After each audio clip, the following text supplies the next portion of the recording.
नमस्कार दोस्तों, cosmopolitan study foundation में स्वागत है। जैसा कि हम हिस्ट्री कंटिन्यू कर रहे थे एनसीईआरटी में 8th क्लास की। फर्स्ट चैप्टर हमने कंप्लीट कर लिया था, तो आज देखेंगे सेकंड चैप्टर। तो शेयर कर दीजिए ज़्यादा से ज़्यादा लोगों को, ठीक है। और चैनल को अगर आपने लाइक नहीं किया तो लाइक कर दीजिए और सब्सक्राइब कर लीजिए। जैसा कि कंप्लीट एनसीईआरटी हम इस चैनल पे कंप्लीट एनसीईआरटी के हम सारे वीडियो अपलोड करेंगे, हिस्ट्री, ज्योग्राफी, पॉलिटी, इकोनॉमिक्स, ठीक है।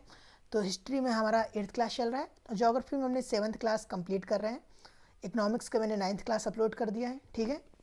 तो जैसे कि अगर आप बिगनर हैं यूपीएससी के या अदर कोई एग्ज़ाम कंपटीशन के स्टेट लेवल जिसमें पूछा जाता है एनसीईआरटी से मैक्सिमम हर लेवल के क्वेश्चन तो आ ही जाते हैं।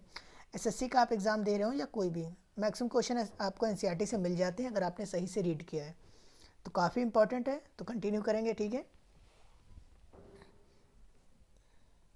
तो आज हम पढ़ेंगे कि कैसे कंपनी एक जानते हैं कि ब्रिटिश ईस्ट इंडिया कंपनी, जिसका नाम ब्रिटिश ईस्ट इंडिया कंपनी कब पड़ा, इसके बारे में भी जानेंगे कि जब ये हमारी कंट्री में आई तो इसका नाम ब्रिटिश ईस्ट इंडिया कंपनी नहीं था, कुछ अदर था।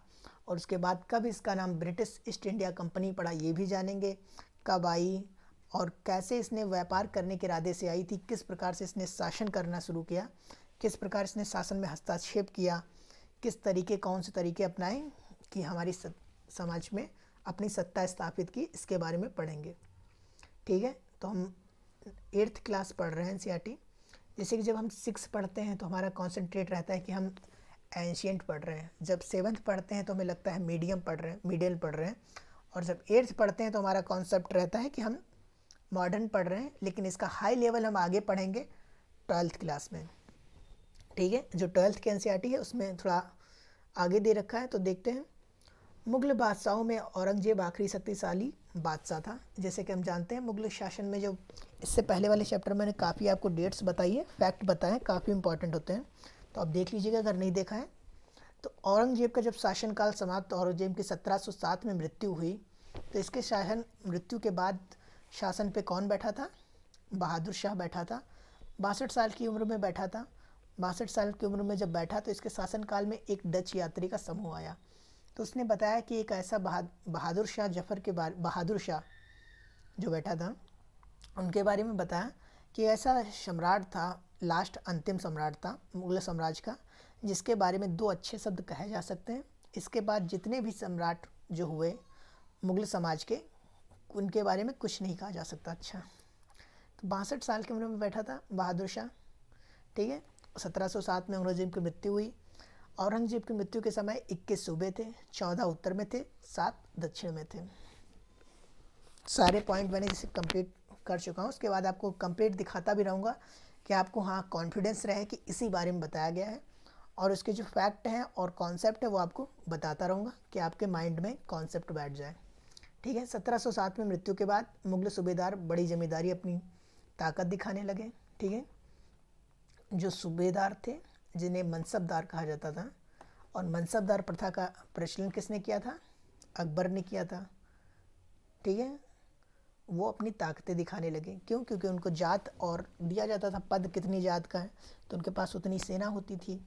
अब उनके पास सेना है तो एक पार्ट पे अपनी सेना शासन करते थे, तो अपनी दिखाने लगे कि हाँ महाराज, अगर कोई शासन सेंट्रल कमज़ोर है तो क्या होगा, राज पूरे आ जाएंगे ना, हावी हो जाएंगे। वही है यहाँ पे। 18वीं सदी के उत्तरार्ध एक राजनीतिक क्षितिज पर अंग्रेज के रूप में नई ताकत उभरने लगी। क्या आप जानते हैं कि अंग्रेज पहले एक छोटी सी व्यापारिक कंपनी के रूप में भारत आए थे और इलाके पर कब्जे में उनकी ज़्यादा दिलचस्पी नहीं थी, वो व्यापार करने के उद्देश्य से आए थे। पर उन्हें क्या ऐसा दिखा यहाँ, और क्या उन्होंने देखा कि वो शासन करने के लिए उनका इरादा बदल गया कि शासन करने के, ठीक है। ये देखिए दे रखा है चित्र, जो दे रखा है, कैप्टन हडसन द्वारा बहादुर शाह जफर और उनके बेटे की गिरफ्तारी। ये चित्र 1857 का है।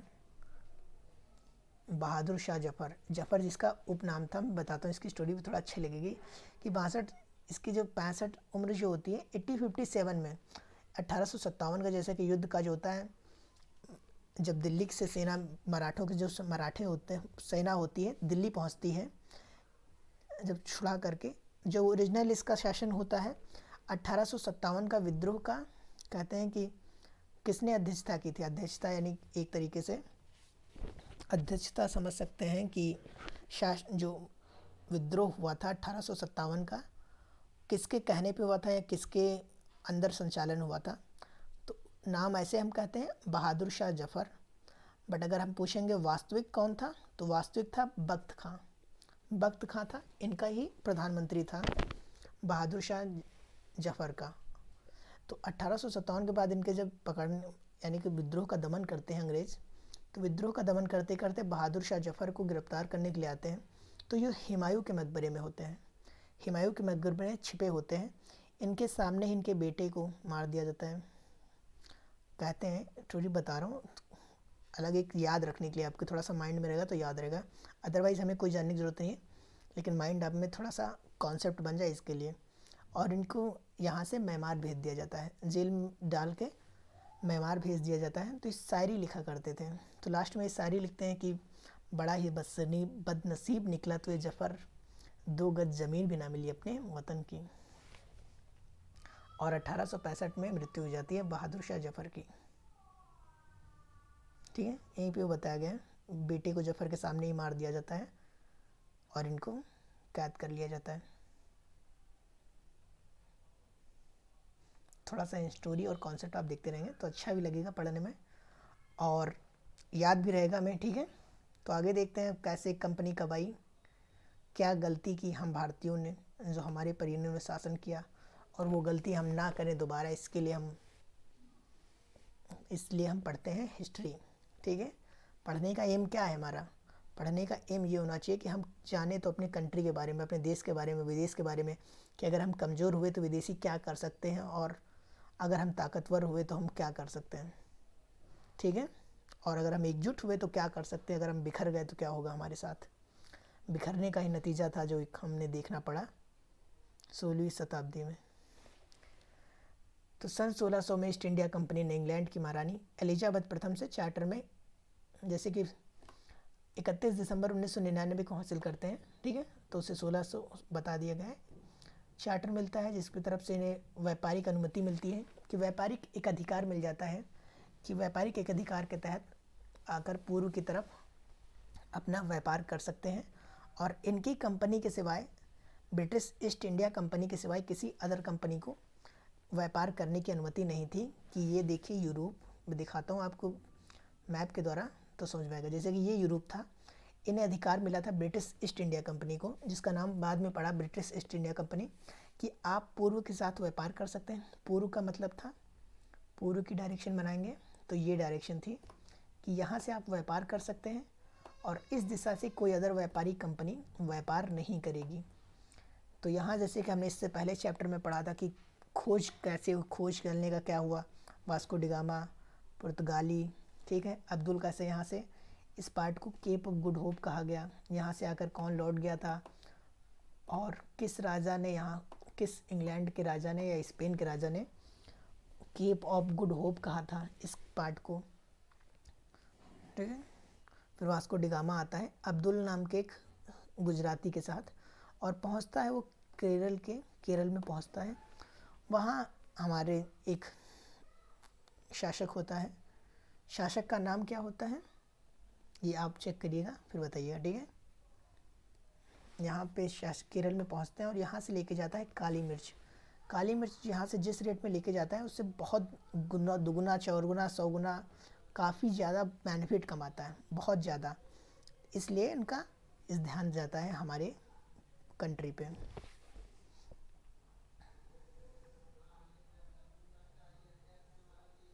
पूरब से व्यापार करने का अधिकार मिल गया। इस इजातनामे का मतलब यह था कि इंग्लैंड की कोई और व्यापारिक कंपनी इस इलाके में ईस्ट इंडिया कंपनी से होड़ नहीं सकती थी, कि और कोई कंपनी व्यापार नहीं कर सकती थी। उस ज़माने में वाणिज्यिक कंपनियां मोटे तौर पर प्रतिस्पर्धा से बचकर ही मुनाफा कमा सकती थी। अगर कोई प्रतिस्पर्धी ना हो तो सभी चीज़ें खरीद कर उन्हें ज़्यादा कीमत पर बेच सकती थी। ठीक है, अगर कोई प्रतिस्पर्धा नहीं होगा तो कर सकते थे। आगे देखते हैं।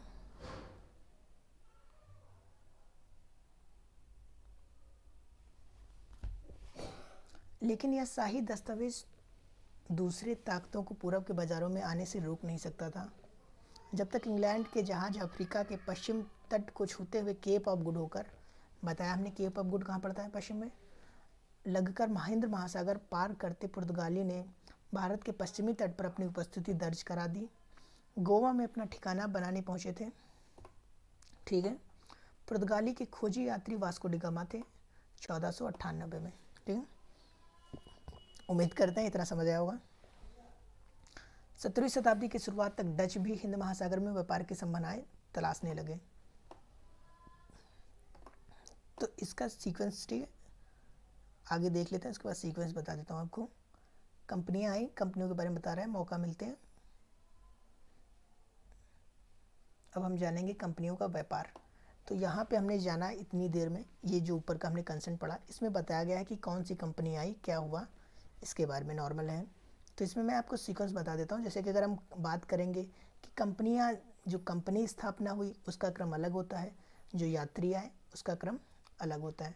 ठीक है, तो याद रखिएगा, जो यात्री आते हैं तो उसमें हमारे पास जो कंपनियाँ स्थापित होती हैं, तो हम पढ़ते हैं पुर्तगाली आते हैं पहले, फिर अंग्रेज आते हैं, फिर डच आते हैं, फिर फ्रांसिस आते हैं, फिर डैनिश, फ्रेंच, स्वीडिश आते हैं। ठीक है, तो अगर यात्री का क्रम पूछा जाएगा तो क्या होगा, पुर्तगाली, डच, फिर अंग्रेज।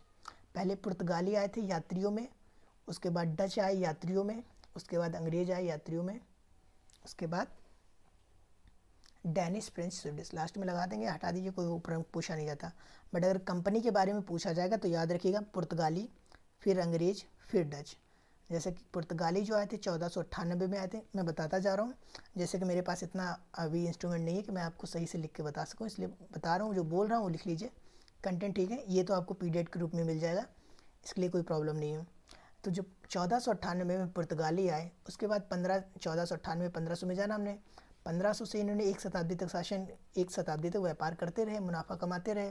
तो अंग्रेज़ों ने देखा, 1599 में उनकी कंपनी बनी, तो वो आए 1600 में, तो 1600 में 1608 तक आ गए थे। अब 1605 में 1600 में आ गए थे अंग्रेज, 1608 में आए डच। ठीक है, उसके बाद आए फ्रांसिस, डेनिस। ठीक है,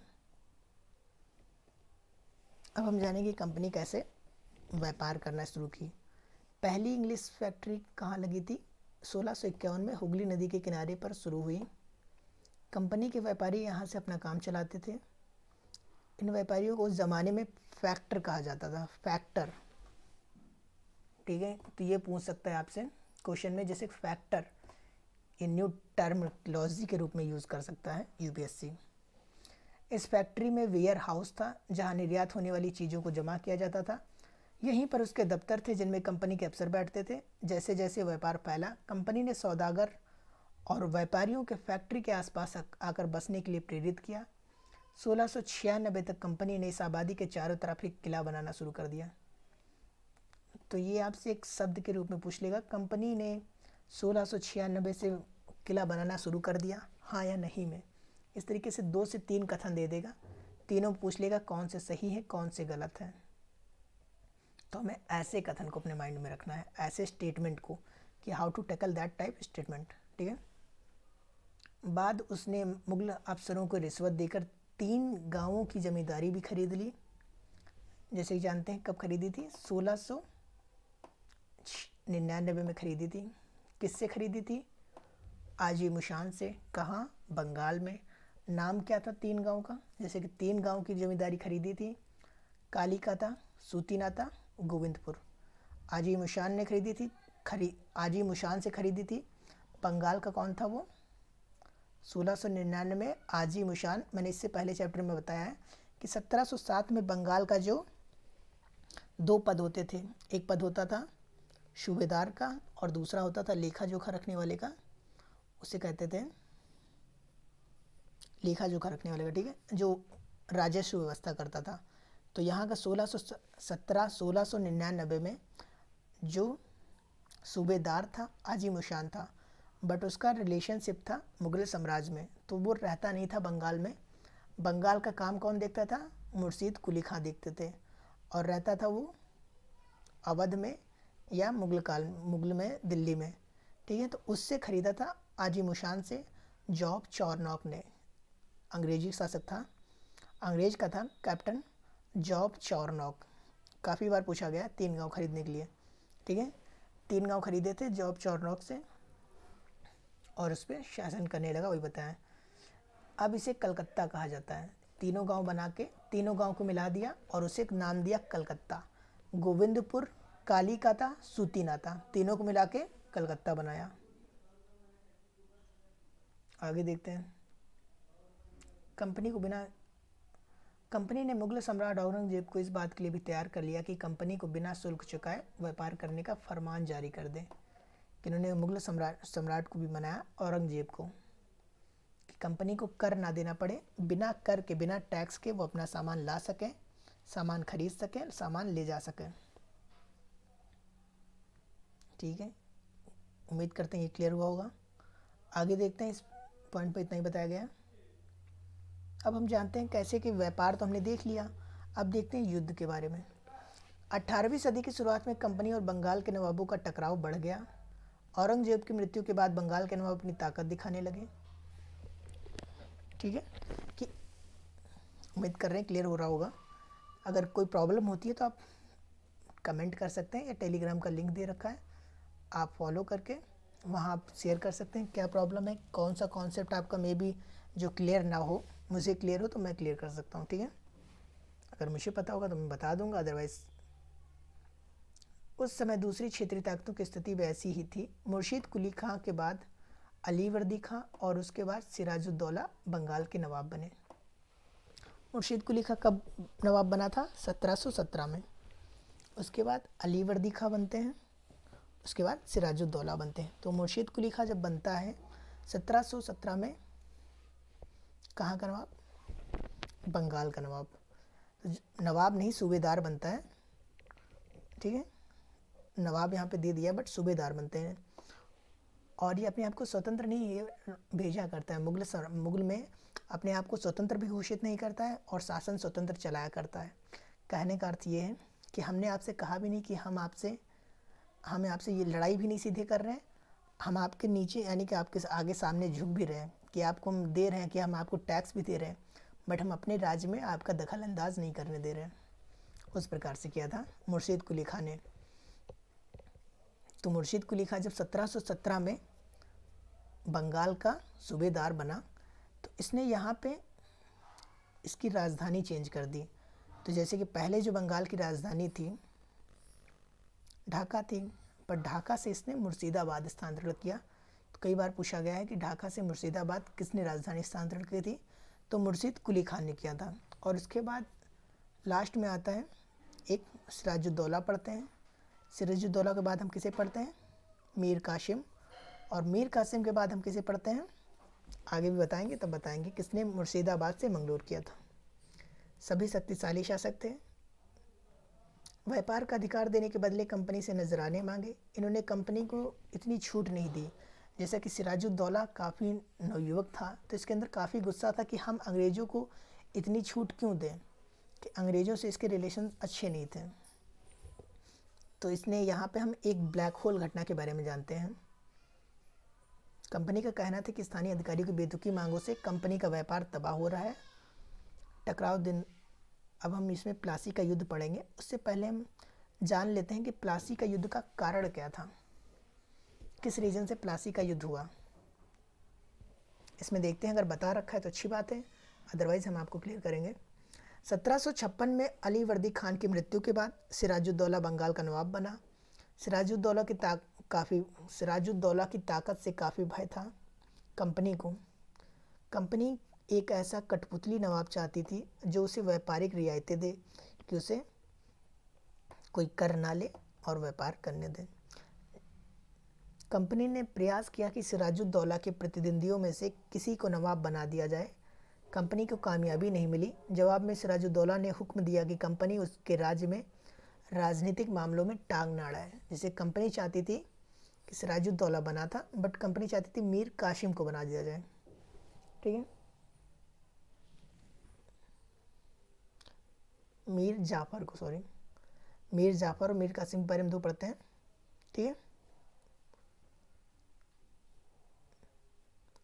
सिराजुद्दौला ने हुक्म दिया कि कंपनी चाहती थी कि सिराजुद्दौला ना बने, उसके प्रतिद्वंदी बन जाए। प्रतिद्वंदी में कौन थे? इसके अलग रिलेशनशिप में ही कुछ लोग थे जो चाहते थे कि सिराजुद्दौला ना बने। इनकी ही माता जी की मौसी होती है, ठीक है, उनका पुत्र था। और इसकी सेना में कितने लोग थे? पीछे हटने को तैयार किया अपने 3000 सिपाहियों के साथ नवाब ने कासिम बाजार में स्थित। तो सिराजुद्दौला ने बदले में क्या किया? जैसे कि अंग्रेज़ों ने राजनीतिक सत्ता में हस्तक्षेप किया, अंग्रेज़ों ने कोशिश की कि अगर जो सिराजुद्दौला है ये शासक ना बने और इसकी जगह पे हम शासक बना देते हैं दूसरे को, इसके प्रतिद्वंदी को, जो इसका भाई ही था, ठीक है, चचेरा भाई समझते हैं, अदर से भाई। तो सिराजुद्दौला ने किया कि इसने 3000 सिपाही लिए, कासिम बाज़ार में एक अंग्रेज़ों की फैक्ट्री थी, वहाँ गया, हमला बोल दिया, वहाँ पूरा कब्ज़ा कर लिया। कब्ज़ा करने के साथ साथ वहाँ पे इसको 123 लोग थे, 123 अंग्रेज़ थे, 123, ठीक है, उनको इसने बंद कर दिया एक कमरे में।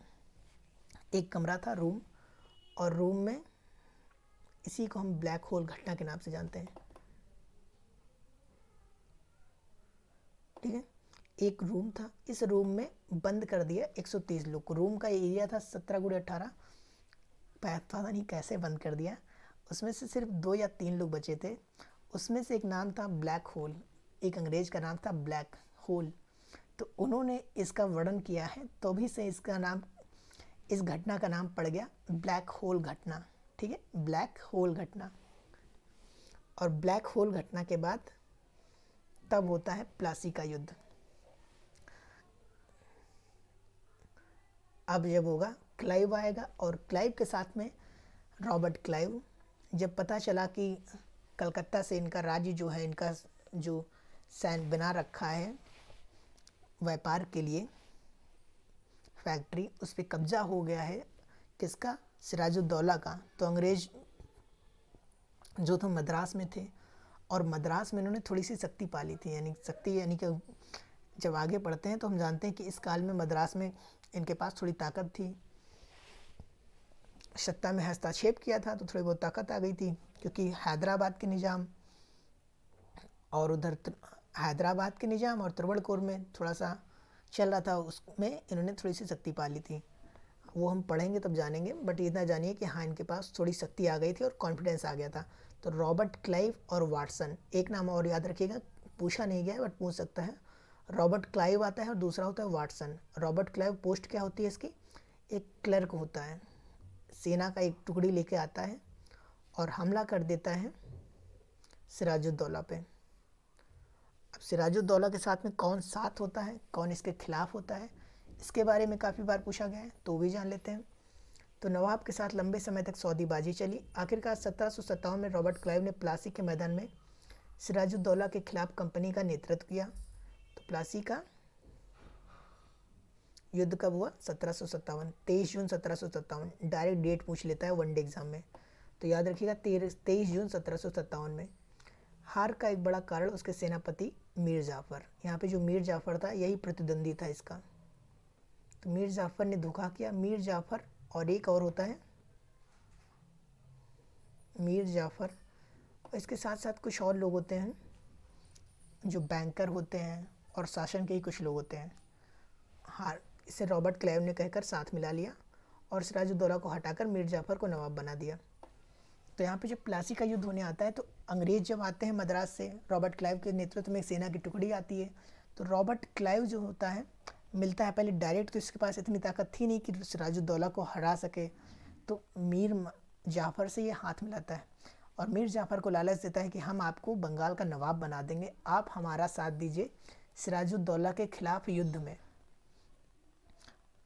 यानी कि धोखा दीजिए सिराजुद्दौला को।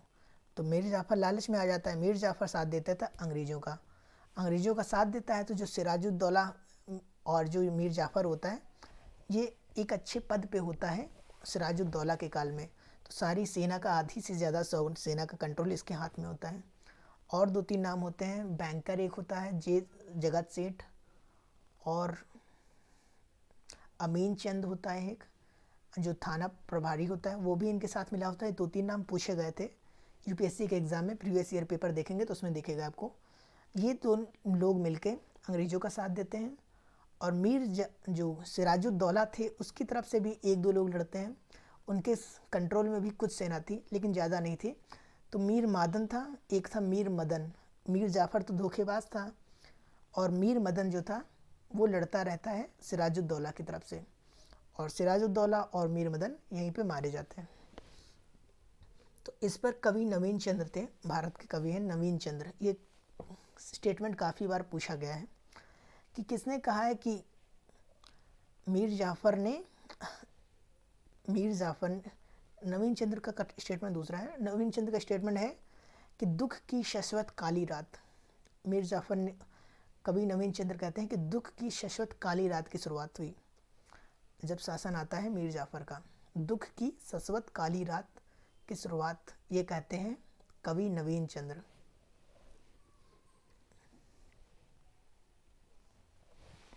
संपन्नता का आश्वासन।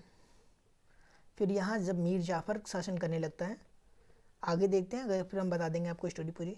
प्लासी की जंग इसलिए महत्वपूर्ण मानी जाती है क्योंकि भारत में यहाँ कंपनी की बहुत बड़ी पहली जीत थी। क्योंकि इससे पहले तो कंपनी का शासन में कोई हस्तक्षेप था नहीं, इतना नहीं था, लेकिन अब सीधे इन्होंने मीर जाफ़र को खुद बैठाया था सत्ता पे, तो मीर जाफ़र पे इनका पूरा कंट्रोल था। और फिर मीर जाफ़र कंपनी का विरोध किया तो उसे हटाकर मीर कासिम को बैठाया। तो जैसे कि मीर जाफ़र को बैठाया था, बट ये अब इनके पास से में एक ऐसा हो गया कि पूरा जो राज्य का खजाना था उसमें जितना मर्जी होती थी, राज्य का खजाना पूरा अपने कंट्रोल में कर लिया। तो जितना मर्जी हुई सारा खजाना ले लेके इंग्लैंड जा रहे हैं। मीर जाफ़र बैठे हुए हैं और सारा खजाना इंग्लैंड पहुंच गया। तो मीर जाफ़र हो गया परेशान अंग्रेज़ों से, तो उसने हाथ मिलाया डचों से। पहले अंग्रेज़ों से मिलाया था, ये भी पहुंच गए डच से हाथ मिलाने। और इधर पता चल गया अंग्रेज़ों को पता चल गया कि ये दूसरे से मिलने जा रहे हैं। तो अंग्रेज़ों ने इनको हटा के दूसरे शासन को बैठा दिया, मीर कासिम को। ठीक है, मीर कासिम को शासन पे बैठा दिया। तो मीर कासिम को जब शासन पे बैठाया तो कासिम जो था योग्यवान शासक था। तो इसने जैसे ही शासन पे बैठाया तो इसने अपनी एक सेना बनाई। सेना बनाने के साथ साथ इसने कुछ रूल ऐसे बनाए कि अगर अंग्रेज़ जो हैं अपना राजस्व यानी व्यापार कर रहे हैं, कोई राजस्व नहीं दे रहे हैं, तो हमारी दूसरी जनता को भी कोई राजस्व नहीं देना है। अगर टैक्स कोई पड़ रहा है तो अंग्रेज़ों को भी टैक्स देना है। तो इससे भी परेशान हो गए वो। तो मीर कासिम से परेशान हो गए तो मीर कासिम ने एक काम और किया था जो काफ़ी बार पूछा गया है कि राजधानी इसने मुर्शिदाबाद से मैंगलोर ले गया था। ये भी पूछ लिया जाता है, तो याद रखिएगा, राजधानी मुर्शिदाबाद से मैंगलोर किसने ट्रांसफ़र किया था? मीर कासिम ने किया था। और ढाका से मुर्शिदाबाद मुर्शिद कुली खा लिया गया था। ठीक है, उम्मीद करते हैं क्लियर हो गया होगा ये। तो जब मीर कासिम को शासन से हटा देंगे, फिर से दोबारा बैठा देंगे मीर जाफ़र को। उसके बाद युद्ध होता है हमारा बॉक्सर का युद्ध 1764 में। अब बारी आएगी 1764 में बॉक्सर का युद्ध का। तो मीर कासिम जाएगा अवध में। अवध में वो अवध जाएगा और अवध के साथ साथ जाएगा दिल्ली शासन में शाह आलम से। सुल्तान जो होते हैं बादशाह यानी कि दिल्ली के, उनसे मिलेगा। तो ये तीनों लोग मिलके युद्ध करते हैं बॉक्सर की लड़ाई में। अब बॉक्सर की लड़ाई के बारे में जान लेते हैं पहले, उसके बाद हम बता देंगे आपको क्लियर कंटेंट। अब नवाब को हर महीने 5 लाख रुपए कंपनी को चुकाने थे।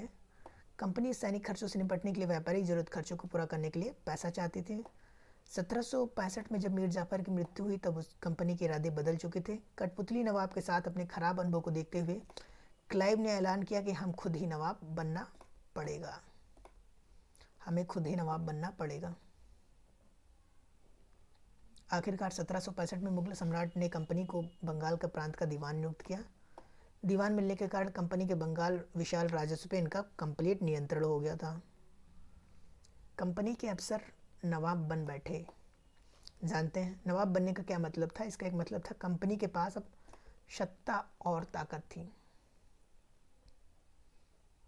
कब इनके पास तो सत्ता भी आ गई। प्लासी के युद्ध के बाद बंगाल के असली नवाबों को इस बात के लिए बाध्य कर दिया गया कि कंपनी के अफसर को निजी तोहफे दें। जो कंपनी के अफसर थे उनको निजी तोहफे दें, खूब सारा धन दें, बेहिसाब दौलत दिया। 1743 में जब इंग्लैंड में मद्रास चेन्नई आया था, तो क्लाइव की उम्र बता रहे हैं, जब क्लाइव आया था 1743 में इंग्लैंड से मद्रास, तब उसकी उम्र थी 18 साल और 1767 में जब वह 2 बार बंगाल का गवर्नर बनने के बाद हमेशा के लिए भारत से चला गया वापस, तो उसके पास दौलत कितनी थी? 4,01,102 पाउंड, इतनी इसके पास दौलत थी। बट लास्ट में क्या बेनिफिट हुआ इसको, जब ये लोग गए, जब इसके बारे में छोटा सा बताता हूँ, कंटेंट आपको अच्छा लगेगा जान के, कितनी दौलत कमा के भी क्या बेनिफिट हुआ। रॉबर्ट क्लाइव जब पहुँचता है, 18 साल में आया था, ये 41 या 45 साल का हो जाता है जब वापस पहुँचता है ये इंग्लैंड में। तो वहाँ पे इसका काफ़ी मजाक बनाया जाता है, इनको नवाब कह के पुकारा जाता है। ये संसद में काफ़ी पैसा था तो इसने संसद में भी सीट ले ली, यानी कि वहाँ की। और तो उन लोगों को इंग्लैंड की सत्ता को लगने लगा, संसदों को लगने लगा कि कंपनी अगर ज़्यादा धन कमा लेगी तो हम एक तरीके से हमारी संसद पे कब्ज़ा कर लेगी कम्प्लीटली, कि हाँ पैसे के दम पे, हर चीज़ के दम पे शासन अपना स्थापना कर लेगी। तो उन लोगों ने कंपनी के लोगों का मजाक बनाना शुरू कर दिया, एक तरीके से उनका क्रिटिसिज्म करना शुरू कर दिया रॉबर्ट क्लाइव का। और भी काफ़ी लोग थे, वॉरेन हेस्टिंग्स इनका। तो रॉबर्ट क्लाइव परेशान होकर लास्ट में इसने आत्महत्या, सुसाइड कर लिया। तो क्या बेनिफिट हुआ इतना धन कमाने का? दिलचस्प बात यह है कि गवर्नर अपने दूसरे कार्यकाल में भीतर फैले भ्रष्टाचार को खत्म करने के लिए सौंपा गया। अब यहाँ पे हम जान लेते हैं कि बॉक्सर के युद्ध के बारे में। अब आगे आ गया है कि अब आगे हम पढ़ेंगे, पॉलिटी में पढ़ते हैं इसे हम, जिसे एक्ट करते हैं, चार्टर जो पढ़ते हैं 1773 का चार्टर। अब चार्टर की बारी आ गई है, तो चार्टर से पहले हम जान लेते हैं बॉक्सर के युद्ध के बारे में थोड़ा सा डिटेल काफ़ी। तो बॉक्सर का युद्ध जब होता है 1764 ईस्वी में, शाह आलम और सिराजुद्दौला और अवध का नवाब होता है। कौन होता है? शुजाउद्दौला। 3 लोग आते हैं लड़ने के लिए युद्ध। और इधर से कौन लड़ता है ये आप बताइएगा, ठीक है? ये मैं आप पे छोड़ रहा हूँ, एक बार पढ़ेंगे तो आप बताइएगा, कमेंट कीजिएगा, ठीक है? जैसे कि आप भी थोड़ा बहुत सपोर्ट कीजिए। और बहुत जल्द मैं इंग्लिश के लिए बेसिक कोर्स लेके आ रहा हूँ, जिसमें हम इंग्लिश पढ़ेंगे बेसिक से। अगर जो आप बिगिनर हैं तो उनके लिए रहेगा कि how to understand English and how to tackle English in filler question, ठीक है? कि हम इंग्लिश के फिलर क्वेश्चन को कैसे टैकल करेंगे। और मैथ्स के लिए भी बेसिक फाउंडेशन लाऊंगा, जिसमें मैथ्स हम इतना हाई स्टैंडर्ड में जाके नहीं पढ़ेंगे, नॉर्मल बेसिक से पढ़ेंगे। कि अगर आप एसएससी या बैंकिंग या अदर कोई एग्ज़ाम देने जा रहे हैं तो उसमें हमें प्रॉब्लम आती है कि हम कोई कोचिंग या अदर कोई ज्वाइन करते हैं तो बेसिक तो बताते हैं, बट हमारे लिए इतना बेसिक नहीं जाते हैं कि जो हमें नीड होती है जानने के लिए। काफ़ी दिक्कत होती है ये स्टूडेंट्स के लिए, ठीक है? तो उनके लिए मैं ला रहा हूँ। इसमें 40 to 45 क्लास होंगी। पढ़ने के बाद आप कोई भी कोचिंग ज्वाइन करिएगा, आपको अगर कोचिंग ज्वाइन करने के बाद 50% समझ में आ रहा है तो ये कंप्लीट क्लास देखने के बाद आपको 70 to 80% समझ में आएगा, ये मेरी गारंटी है, ठीक है? तो यहाँ पे 1864 का युद्ध होता है, बॉक्सर का युद्ध। शुजाउद्दौला और शाह आलम और थर्ड मीर कासिम। और इस समय शासन में बंगाल का नवाब कौन था? नवाब नहीं, सूबेदार मीर जाफ़र दोबारा था। ये पूछ लिया जाता है कि नवाब कौन था, तो मीर जाफ़र था। युद्ध होता है, युद्ध में हार जाते हैं। तो यहाँ पे इलाहाबाद की संधि होती है, और इलाहाबाद की संधि करने के लिए वह जो युद्ध लड़ा था, किसने लड़ा था ये आप बताइएगा अंग्रेज़ों की तरफ से। मैं बता रहा हूँ कि संधि करने के लिए दोबारा बुलाया जाता है क्लाइव को। क्लाइव दोबारा आता है इंग्लैंड से और उसे बनाया जाता है गवर्नर, बंगाल का गवर्नर बनाया जाता है क्लाइव को, ठीक है? तो क्वेश्चन पूछा जाता है कि बंगाल का गवर्नर कौन था, प्रथम गवर्नर कौन था? तो क्लाइव था। और यहीं पर अगर क्वेश्चन कर दे कि बंगाल का प्रथम गवर्नर जनरल कौन था, तो याद रखिएगा वॉरेन हेस्टिंग्स था। क्योंकि गवर्नर जनरल की उपाधि कब मिली थी? गवर्नर तो पहले से होते थे, बट जनरल की उपाधि मिली थी 1773 के चार्टर से। और 1773 का जब चार्टर आया था तो कौन था गवर्नर? तब गवर्नर था वॉरेन हेस्टिंग्स।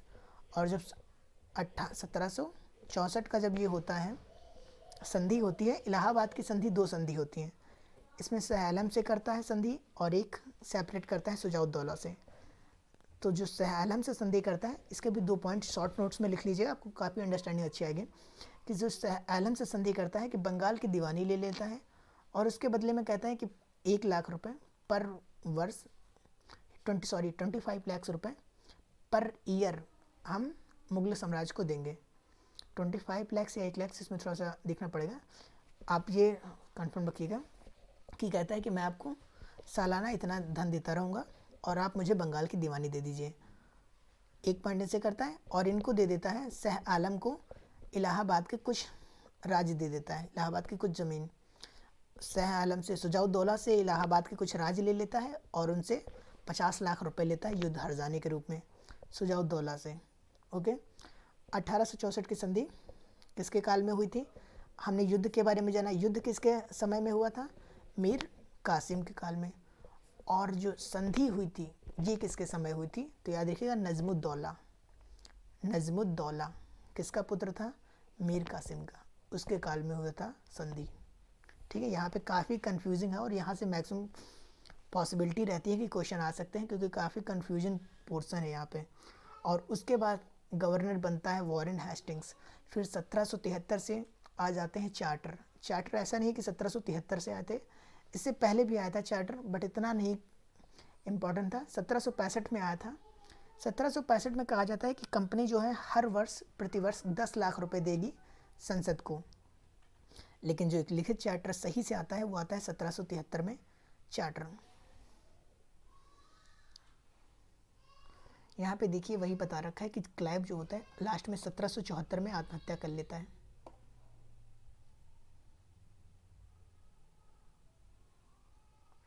कंपनी के सभी अफसर क्लाइव की तरह दौलत इकट्ठा नहीं कर पाए थे। चलिए, मैंने आपको कॉन्सेप्ट सारे बता दिए, अब कहानी के रूप में आपको पढ़ना है तो पढ़ सकते हैं, अदरवाइज़ कोई नीड नहीं है। अब हम जानेंगे कंपनी का फैलता शासन जानते हैं। 1758-57 के बीच कंपनी भारतीय राष्ट्रीय पर कब्जे की प्रक्रिया देखें तो महत्वपूर्ण है। बॉक्सर की लड़ाई हुई 1764 में, कंपनी सत्ता पे शासन के रूप में बैठ गई।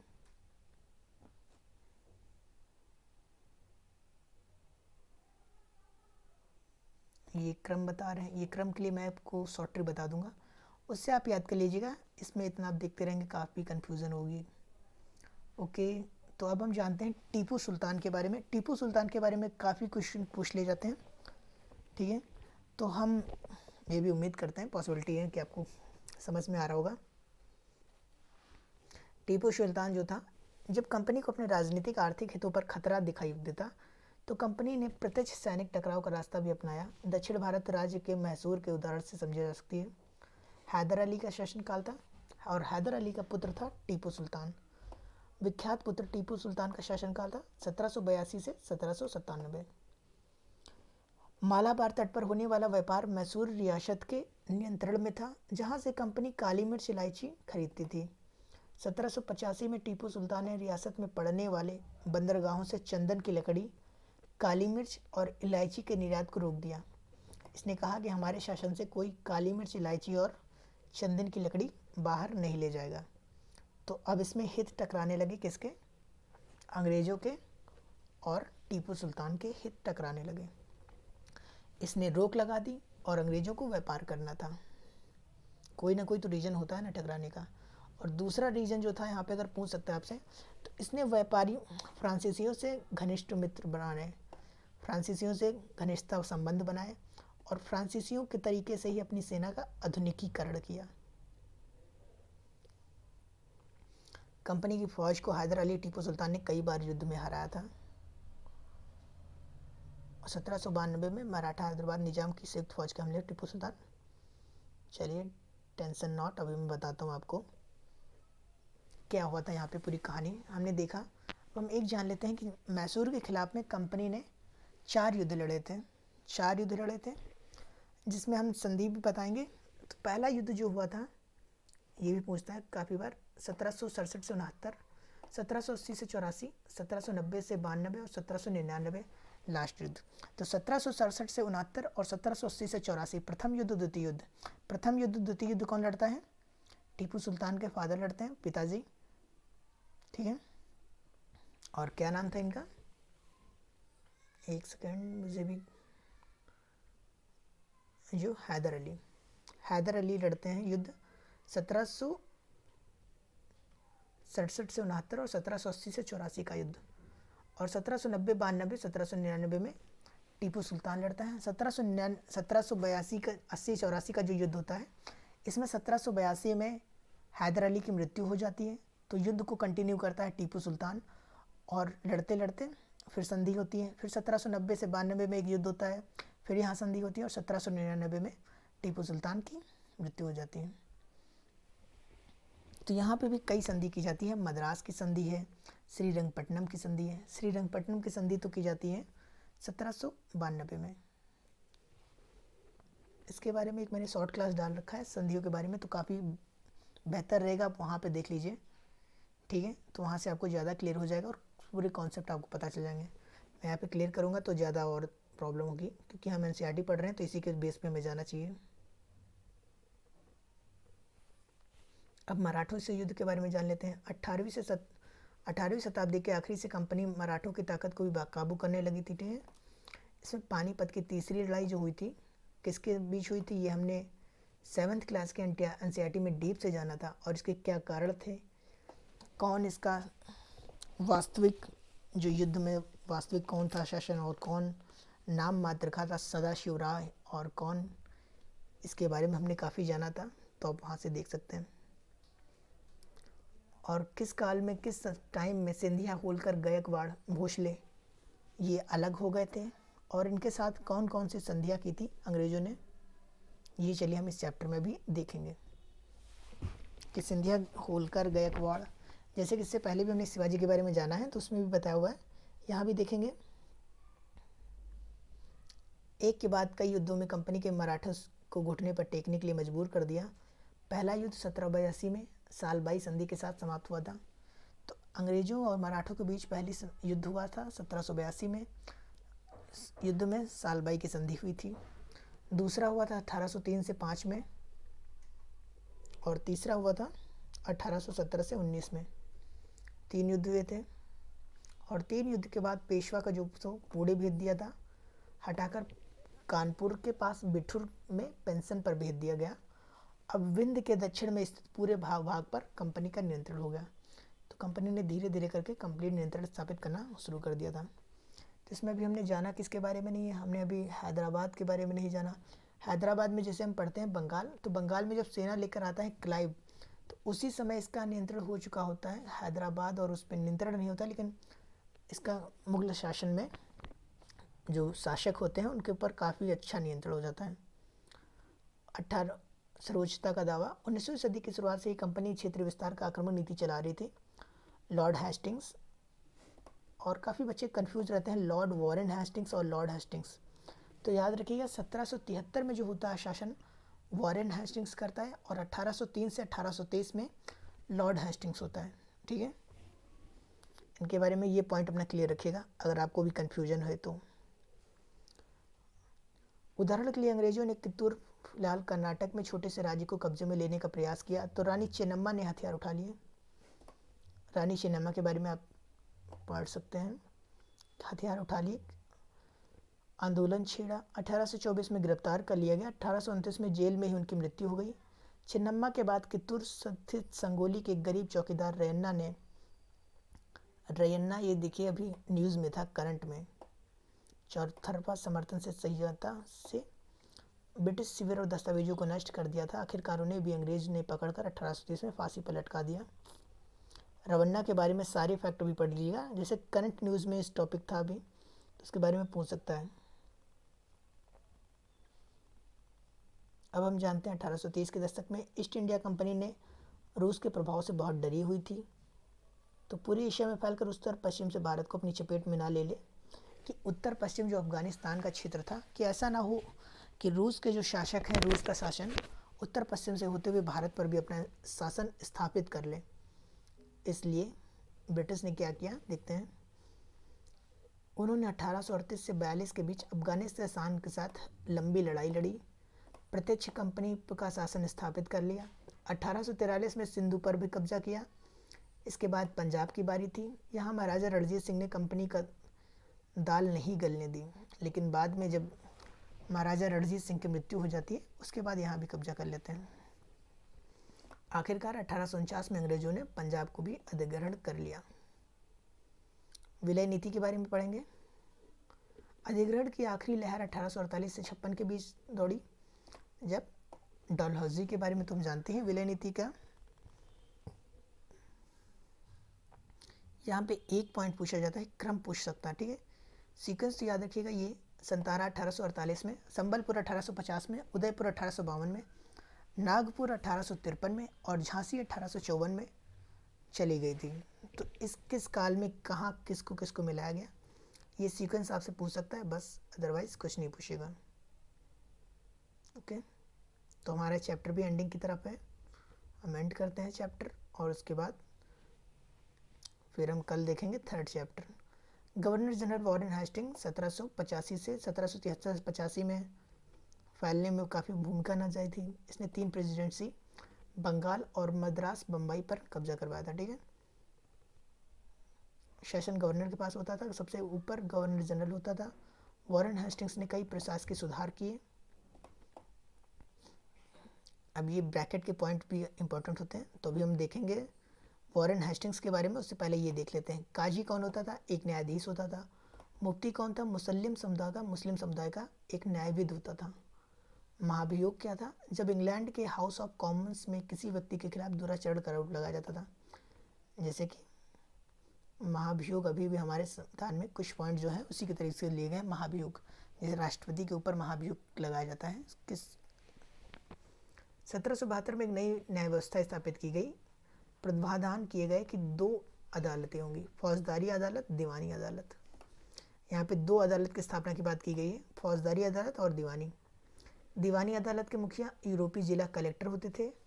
मौलवी और हिंदू पंडित उनके लिए भारतीय कानून की व्याख्या करते थे। फौजदारी अदालतें अभी भी काजी और मुफ्ती के अंतर्गत थी। जो राजस्व की अदालतें थी वो कलेक्टर के हाथ में थी, और न्याय की अदालत मुफ्ती और काजी जो यहीं के थे, लोकल थे। एक बड़ी समस्या थी कि ब्राह्मण व्यक्ति धर्मशास्त्र की अलग अलग शाखाओं के हिसाब से स्थानीय कानून की अलग अलग व्याख्या कर देते थे। भिन्नता को समाप्त करने के लिए, जैसे कानून में था कि एक उच्च जाति के व्यक्ति को उसी काम को करने के लिए कम सजा थी, और एक नीच व्यक्ति को, यानी कि जिसका कुल इतना ऊंचा नहीं है, जैसे एक क्षत्रिय को उस कार्य करने के लिए कम सजा थी, एक वैश्य को काम करने के लिए उससे ज़्यादा सजा थी, शूद्र को काम करने के लिए उससे ज़्यादा सजा थी। इन सबको इकट्ठी करने के लिए कानून व्यवस्था लाए अंग्रेजों ने, अंग्रेजों में अनुवाद किया। ठीक है, और 1773 के रेगुलेटिंग एक्ट के तहत एक सर्वोच्च न्यायालय की स्थापना की गई। कब की गई थी, 1774 में की गई थी। 1774 में सर्वोच्च न्यायालय की स्थापना की गई। इसके जो कोर्ट के मुख्य न्यायाधीश थे सर एलिजा इचे थे। सर एलिजा इचे नाम था एक अंग्रेज का। कंपनी की फौज के बारे में जानते हैं। कंपनी के साथ भारत में शासन के विचार तो आए, सवार घोड़े, ये हमारे लिए नहीं, इतना नहीं जानना है, ये सब देख लेते हैं। ठीक है, मास्केट, मास्केट किसके लिए यूज किया गया, पैदल सिपाहियों द्वारा इस्तेमाल की जाने वाली एक भारी बंदूक। मैच लॉक क्या है, शुरुआती दौर की बंदूक जिसमें बारूद को माचिस से चिंगारी दी जाती थी। इन शब्दों को यूज किया गया है। निष्कर्ष पहुंचते हैं हम। ईस्ट इंडिया कंपनी एक व्यापारिक कंपनी से बढ़ते बढ़ते भौगोलिक औपनिवेशिक शक्ति बन गई। 19वीं सदी की शुरुआत में भाप तकनीक के आने की प्रक्रिया तेज हुई। मार्ग में भारत पहुंचने में 6 से 8 माह का समय लगता था, लेकिन भाप की तकनीक आने से 2-3 हफ्ते में सिमट गया यात्रा। 1857 भारतीय उपमहाद्वीप के 63% भूभाग और 78% आबादी पर कंपनी का सीधा शासन स्थापित हो गया। तो ये भी एक हमारे लिए एक फैक्ट के रूप में है कि 1857 में कंपनी के 63% भूभाग और 78% आबादी पर सीधा नियंत्रण हो गया था।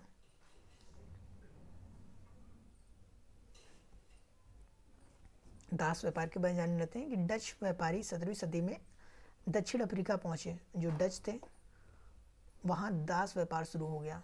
लोगों को बंधक बनाकर जंजीरों में बांधकर दास बाजारों में बेचा जाने लगा। तो वहाँ से ये लोगों को लाते, वहाँ के मानव को, जैसे कि जनजाति जो रहती थी जनजाति क्षेत्र से, वहाँ के मानव को, जनजातियों को पकड़ कर लाते थे, दास के रूप में व्यापार करते थे, जिसे हमारे कानून ने अवैध बताया है। और किस आर्टिकल में मानव दुर्व्यापार बाल श्रम निषेध दे रखा है, किस आर्टिकल में, ये आप बताइएगा। हमारे मूल अधिकार में है। 1824 में केप से आने वाले यात्री ने वहां का नीलमी आंखों देखा ब्यौरा प्रस्तुत किया।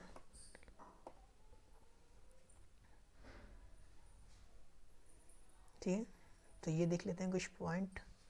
हमने देखा था दीवानी क्या होता था, भू राजस्व वसूल करने का अधिकार, जो मैं बता रहा था आपको। शेर मंसूर किसे कहा जाता था? टीपू सुल्तान को। फौजदारी अदालत कौन थी? फौजदारी रानी चेन्नम्मा कहाँ की थी? कित्तूर में इन्होंने अंग्रेजों का विरोध किया था।